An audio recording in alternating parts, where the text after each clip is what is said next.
What is love? How am I talking about it? Why does it matter? And why does it matter so much more than a million other things we could discuss?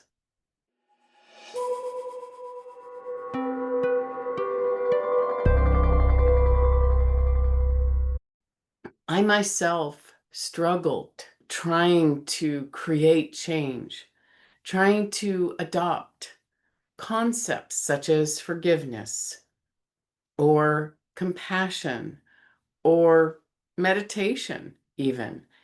And nothing really created any long term experiences of peace or change. And at some point, what happened for me was I truly understood that love is more than a concept. It's more than a word, and it's not an emotion. So we definitely have an emotional body, but that's not where love exists or where love is manifested from.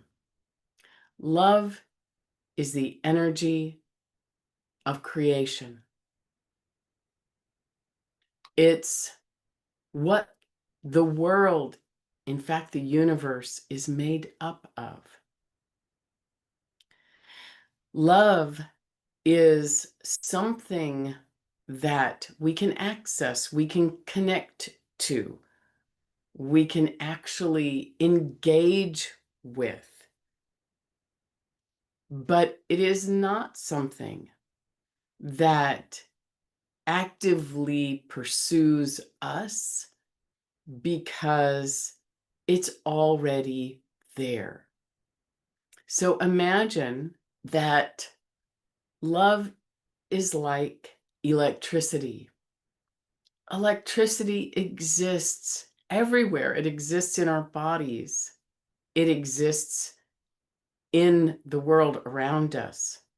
But in order to make electricity useful to us, we have to learn how to harness it, how to direct it, how to channel it in a way that allows us to create a life that supports us at the next level. We create light, we create, refrigerators and ovens and all kinds of appliances and cars and things that run on electricity.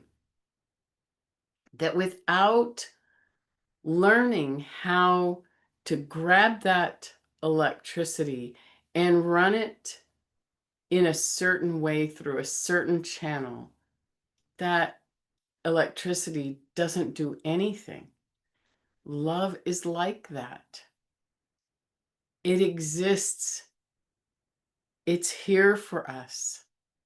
And when we learn how to access it, harness it, direct it, and channel it, then suddenly we are able to access and create and do a variety of things inside of ourselves and in our lives that we couldn't before, that we just kept working and trying and not creating the openings we want, the healing we want, the change we want.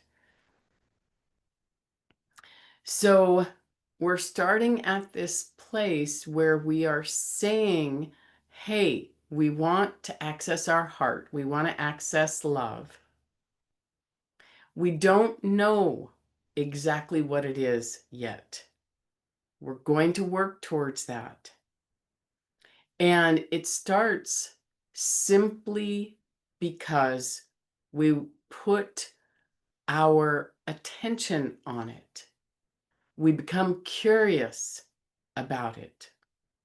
I also really want to explain how important this energy is to our path, to our healing process, that without it, we can only get so far.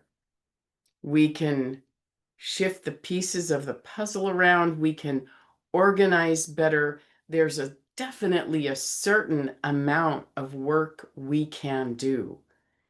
And there's a certain amount of love that is circulating in everything that we do, even if our awareness isn't engaged with it and promoting it and increasing it. And at the point where we get stuck, this is the moment where love is the next step. If we do not get the results we want on a path, then love was missing. Once we say love is going to be our focus, it's going to be our number one energy and idea and thought that we are going to use to take our path forward. And we're going to come at it from many different directions so that we can't miss out. Once this happens, then suddenly all of the cables and the nuts and bolts and wheels begin to turn inside of us. And suddenly, something in our consciousness is alit, moves, and change begins to happen. Once love is brought into your mind, into your life, into your awareness, and channeled through you in a very directed way towards your healing and towards healing relationships and circumstances, that love begins to give you information that you didn't have before that will help you make your next decision. That love will open doors for you that were simply completely closed before.